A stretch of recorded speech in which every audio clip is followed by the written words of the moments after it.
Hello, welcome to the fourth episode of the Student Recap Podcast, Party Politics. Today we will be discussing the debate from last week. So, to start with probably the most important quote, we will discuss the migrants are eating cats and dogs. No quote. introduction? No introduction for either of us? Oh yeah, okay guys.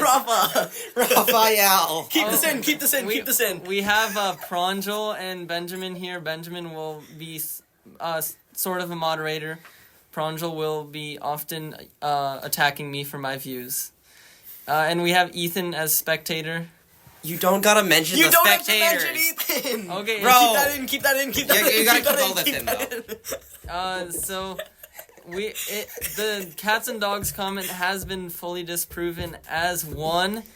That was posted by an old lady in another town, and it wasn't even Haitian migrants, it was just some African Americans that she thought were Haitians. Alright, in this case, You can't even say African Americans anymore. You gotta say people of color. Wait, what? Yeah, you can't even say African American anymore without it being racist. That's not actually true. crazy. That's okay. not true. Anyways, back on topic. Yes, I agree with this one, Rafa. Trump was on something when he said that. Yeah. Yeah, alright, next question. Okay, so what did you think about, Trump always going back to immigration as his, backup? Okay, so Trump has a very valid point when it comes to immigration, because immigration is a factor of lots of things in our nation, right? Immigration is a factor on the job market, right? It is also a factor in how much resources we use. Lots of stuff that is important to American citizens.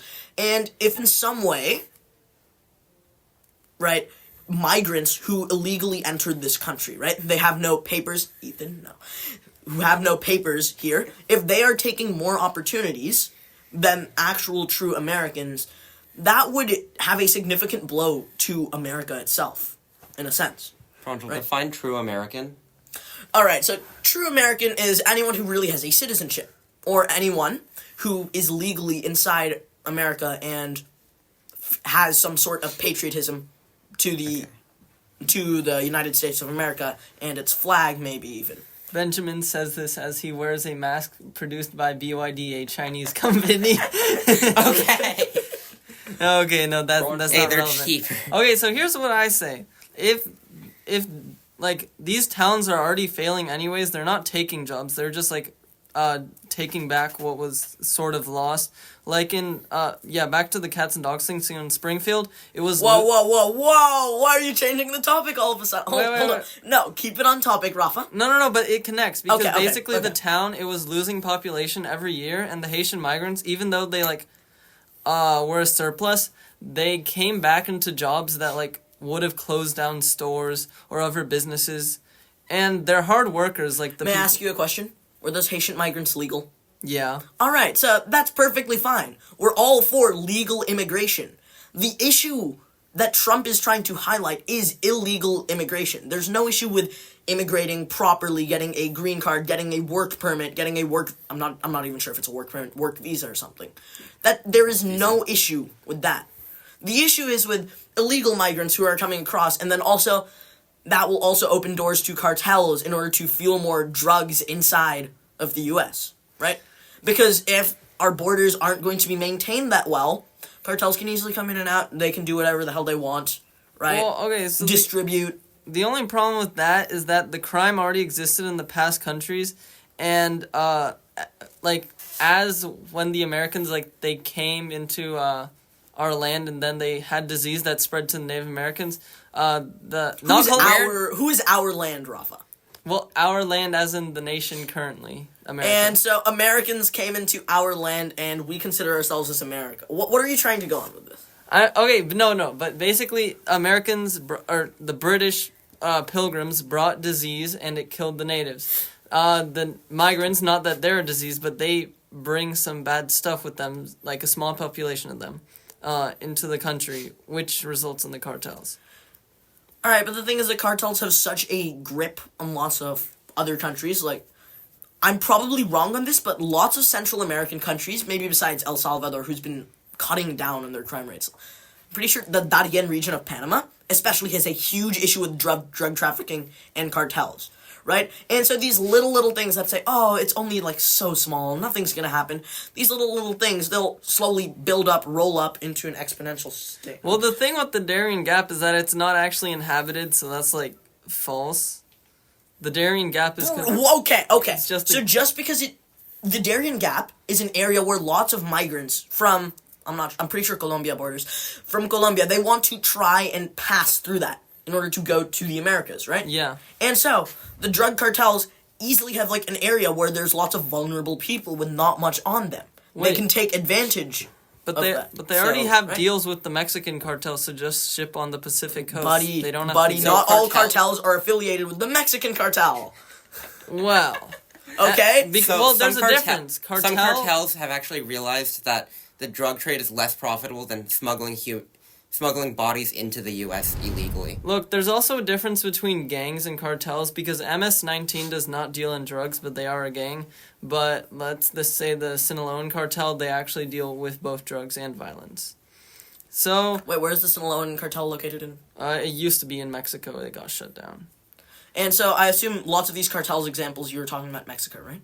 Well, MS-18 is in Honduras or El Salvador. Okay, I'm pretty sure if MS-18 was in El Salvador, it's probably been cut down because of what El Salvador has been doing recently to cut against crime, right? So it is in El Salvador because the government's been, like, arresting anybody with a tattoo vaguely representing the MS-18 or other MS branches. Alright, but back onto the topic of illegal immigration. The thing is, this illegal immigration takes up lots of jobs, lots of opportunities that many Americans can have, right? And that is an issue. Okay, here's what I say. Look, those jobs would have been lost anyways, and those towns that... What? Okay. American manufacturing is on the downturn. There's, like, no going back with all of our offshoring. Alright, but the thing is, what do we really have to do with manufacturing if almost one of our biggest trade partners is China? And ignoring their... Actually, our biggest trade partner now is becoming Mexico.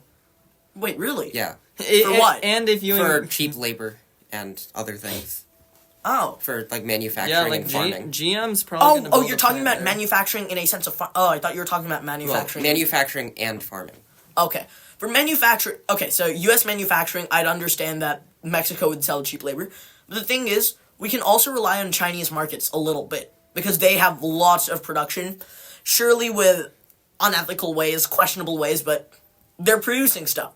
But here's what I'd say. I'd rather pay illegal immigrants to do our work under correct human rights conditions than... Rafa, you're assuming support there's a correct dictatorship. human rights conditions. If they're not documented, they can't go to the cops because then they'll get deported. Right? They can't fight against anything. So, Okay, but neither can Chinese citizens that fight against their government. Huh? So you're saying we shouldn't outsource manufacturing to China or illegal immigrants? That's what I'm hearing from you right now. No, you should have a program to bring in more workers into the U.S. and create a bunch so of... that you're saying program you should require legal immigration. So what you're saying that's is you what should I'm saying. streamline the So process for legal immigration, but crack down on illegal immigration and stop outsourcing manufacturing to China. Yeah, that's right. exactly Trump has the a point when he's talking about building a wall. Right? But deporting 13 million immigrants isn't like All right, that. you don't have to do it all at once. You can do small trickles of it. But also, okay, look. Finding all of those people would be like the Inquisition in Spain, 1492. All right, okay. Well, then we could potentially let them be in here, but we can crack down on future entrances. Yeah. Right? Because obviously it's going to be insanely difficult to track down every single person who's illegally immigrated into the U.S. But it's not that hard for monitoring our borders, right? We've got I assume lots of budget goes to military, right? Lots of budget. We could use some of that like military power that could also be outsourced to border, right? Okay, but that would be similar to using the military as a police force. Yeah, that police state doesn't end well. All right. Thailand. All right, I see your point. Okay, I think we're good on the immigration. There's good status quo. Next, is Trump correct that Kamala is too liberal, or is it just his portrayal? Okay, so I don't really know that much about Kamala.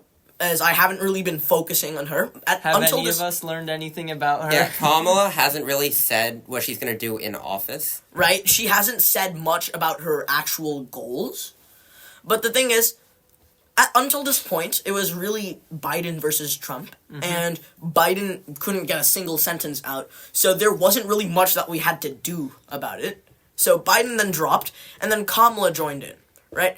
And so Kamala, there's an issue that I see with Kamala, is that she doesn't have a definitive plan, so she might be taking examples from the largest Democratic states, and one of that is California.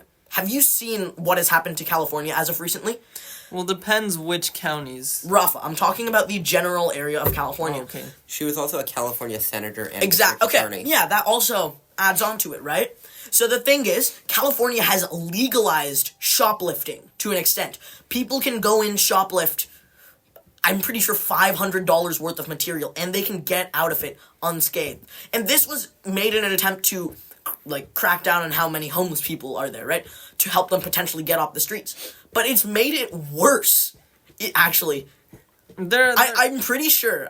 Don't say that this is factual, but homelessness rates have increased in California. I'll fact check all of this in the comments later. All right. Okay. Rafa, let me speak. Okay. Whatever California's been trying to do to help decrease the rate of homelessness actually is not having an effect on it, and it's actually making it worse. Exactly. Right? Okay, basically what I say, if we're going with the other perspective that she's just a copy of Biden, and Biden's closer to a moderate or a centrist than a left-wing Democrat, then, I think it would be pretty reliable. Alright, Rafa, so both sides definitely have faults in their arguments, Yeah, both right? have faults. Kamala doesn't state anything what she wants to do in office. Trump says, they're eating the cats! They're eating the dogs! Right? Obviously untrue stuff. Okay. So you can't really be taking whatever they say too seriously. Right? Face You have value. to take them with a grain of salt. They're politicians, after all. Yeah, they lie all the time. Wait, politicians? Do you mean comedians, guys? I think it's Both, just an both, SNL both. skit. It's just an SNL. The one on Saturday is just like a replay. No, but alright, there's something that I'd also like to talk about, is that this debate has unified a lot of Americans, somehow. Yeah. They've unified them on clowning both Kamala and Trump. Lots of parodies have been made on TikTok, Instagram Reels, so on social media. It's hilarious to see some of these. Benjamin. So, as we discussed in the prior episode, the CCP controls TikTok algorithm. Did they control the Kamala coconut tree memes? What? Wait, give me some backstory. I've not heard about this. Same. The Kamala coconut tree memes. So, in one of her speeches, she was like, you have the audacity to say blah, blah, blah. And she said, did you just fall out of a coconut tree? And then she has her iconic laugh. And then after that, it went completely viral on TikTok for no, nonsensical reason. Just normalcy? That's what people like? Okay. I mean, no, because the coconut tree remark is a really weird remark to say. Especially as an insult, that's not really something you'd say. Most times people say, were you dropped as a baby? Right? Stuff like that. Coconut tree, I'm pretty sure that sparked lots of interest. I'm not quite sure why the CCP would capitalize on that, because what are they going to gain from Kamala getting into office, or Trump getting into office? It was probably just people finding it funny and clicking on it. Yeah. And then it just, it skyrocketed, because that's how the algorithm works. So the Tim Walz and JD Vance debate is coming up on October 1st. What are your thoughts on that? Are these the vice president candidates? Yes, Vice it's the vice presidential debate. No. Let's hope they don't clown themselves like Trump and Harris. It'll be better. It's two Midwesterners fighting for something. Fair. Okay, and they're definitely gonna use soda pop instead of just normal terminology. Alright. Thank you for watching the 4th episode of the Student Recap Podcast. This was with Pranjal and Benjamin again. It was called Party Politics. If you haven't watched the Stellar Crown ETB unboxing, go check that out. It's a pretty interesting video. See you next week. Bye.